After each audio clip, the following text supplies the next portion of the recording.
లక్ష్మి షాదీ ముబారక్ చెక్కులను అధికారికంగా మంత్రి చేతుల మీదుగా మా ఎమ్మెల్యే గౌరవించి మంత్రిని పిలిచి మంచి ప్రశాంతత వాతావరణంలో గరీబులకు చెక్కులు వచ్చాయి కాబట్టి కళ్యాణ లక్ష్మి చెక్కులు వచ్చాయి కాబట్టి మంచి వాతావరణంలో చెక్కులు వంచాలని మా ఎమ్మెల్యే గారు ఆర్డీఓను కలెక్టర్ను మంత్రిని అందరు ఆహ్వానించి మంచి చెక్కులు పంచాలని చూస్తే దౌర్జన్యంగా అక్కడ ప్రోటోకాల్ లేని వ్యక్తి శ్రీనివాసరెడ్డి వచ్చి గందరగోళం సృష్టించి పోలీసులతోటి మా నాయకులను కార్యకర్తలందరినీ దౌర్జన్యంగా వెళ్ళబట్టి గెంటేసి దౌర్జన్యం చేయడం జరిగింది. ఆయన శ్రీనివాసరెడ్డికి ఒకటే హెచ్చరిస్తా ఉన్నాం, నువ్వు డిపాజిట్ రాని వ్యక్తివి, నీకు ఏ అధికారం ఉందని స్టేజ్ మీకు పోయినావో అది నీకు తెలవాలి. ఇంత జ్ఞానం లేదు. స్టేజ్ అనేది అఫీషియల్ ప్రోగ్రామ్, అది కళ్యాణ లక్ష్మి చెక్కులు వాంచేది అఫీషియల్ ప్రోగ్రామ్. ఏదైనా అఫీషియల్ ప్రోగ్రామ్ అంటే ఎమ్మెల్యే కావచ్చు, ఎంపీ కావచ్చు, అక్కడ ఉన్న లోకల్ బాడీ కౌన్సిలర్లు చైర్మన్ పోవాలి తప్ప ప్రోటోకాల్ లేకుండా నువ్వు స్టేజ్ మీద కూర్చుంటే మేము దాన్ని ప్రశ్నిస్తే పోలీసులతోటి దౌర్జన్యం చేపించి గుండాయిజం చేపించి మా వాళ్ళ మీద పోలీసులతో దాడి చేపించారు.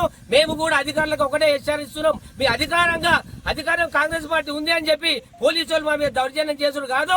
మీరు ప్రోటోకాల్ అనేది చూసుకొని పచ్చి చెప్పినాం, శ్రీనివాసరెడ్డి కిందికి దించాలి, లేదంటే మేము కూడా పోతాం, మేము కూడా మాజీ సర్పంచ్ ఎంపీ చెప్పినాము. అయినా మా మాట వినకుండా పోలీసులు దౌర్జన్యంగా మా మీద దాడి చేసి శ్రీనివాసరెడ్డికి వతస్సు పలికిరు కాబట్టి మేము ఒకటే హెచ్చరిస్తున్నాం శ్రీనివాసరెడ్డిని, బిడ్డ నువ్వు ఈడ కొబ్బరికాయలు కాదు, సిసిరోలు నీకు ఏం అధికారం ఉందని సిసిరోలు కొబ్బరికాయలు కొడతావు, ఏం అధికారం ఉందని పోలు కొబ్బరికాయ కొడతావు, ఏం అధికారం ఉందని స్టేజ్ మీద ఎత్తున్నావు. ఒకటే హెచ్చరిస్తున్నాం, నువ్వు ఎక్కడ గాని ఎమ్మెల్యే ఫోటోకాలు, ఎంపీ ఫోటోకాలు అది యాజమర్చి అధికార అహంకారంతో కాంగ్రెస్ పార్టీ మాది, మా గవర్నమెంట్ ఉందని చెప్పి నువ్వు ఫోటోకాలు ఉల్లంఘిస్తే మాత్రం గ్రామాలలో ఎక్కడికక్కడ అడ్డుకొని నిన్ను తిరగనీయమని చెప్పి హెచ్చరిస్తా ఉన్నాం.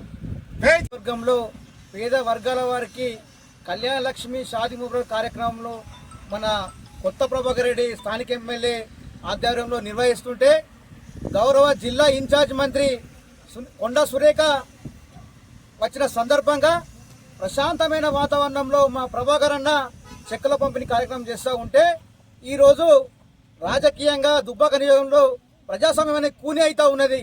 అది ఎట్లయితుందంటే ప్రజల చేత ప్రత్యక్షంగా ఎన్నుకోబడ్డ కొత్త ప్రభాకర్ రెడ్డి ఎమ్మెల్యేగా ఉంటే దుబ్బాక నియోజకవర్గంలో నువ్వు ప్రొసీడింగ్లు కానీ కొబ్బరికాయలు కానీ అఫీషియల్ ప్రభుత్వ కార్యక్రమాల్లో నువ్వు ఏ విధంగా శంకుస్థాపన చేస్తావు? నీకు ఏ దమ్ముంది శంకుస్థాపన చేసేందుకు? సమాచారం కాదు. ప్రతి ఒక్క కార్యకర్తలు గ్రహించుకోలే, కాంగ్రెస్ పార్టీ కార్యకర్తలు నువ్వు ఏ అధికారం ఉందని ప్రభుత్వ కార్యక్రమంలో నువ్వు పాల్గొంటూ ఉన్నావు. నిన్న ప్రశ్నించిన దానికే మా పైన అధికారం మీద ఉందని చెప్పి పోలీసులు మా మీద ప్రయోగించి మమ్మల్ని దాడికి పూనుకున్నావు, ఉసుగొల్పినావు. ఎక్కడికక్కడ మా కార్యకర్తలు గమనిస్తూ ఉన్నాం. మా అధికారం, మా కేసీఆర్ ప్రభుత్వం 9 సంవత్సరాల పరిపాలన కాలంలో ఏనాడు కూడా అధికారి ఎమ్మెల్యే అయినా అనధికారి ఎమ్మెల్యే అయినా మేము గౌరవించి సముచితంగా గౌరవించి వాళ్ళను చూసుకున్నాం. ఇట్లాంటి దాడులకు మేము పాల్గొనలే. ఇట్లాంటి నీచ సంస్కృతి మేము మాది కాదు. మేము క్రమశిక్షణ పార్టీ గల టీఆర్ఎస్ పార్టీ కార్యకర్తలం.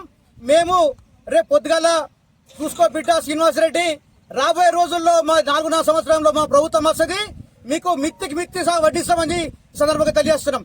జై తెలంగాణ.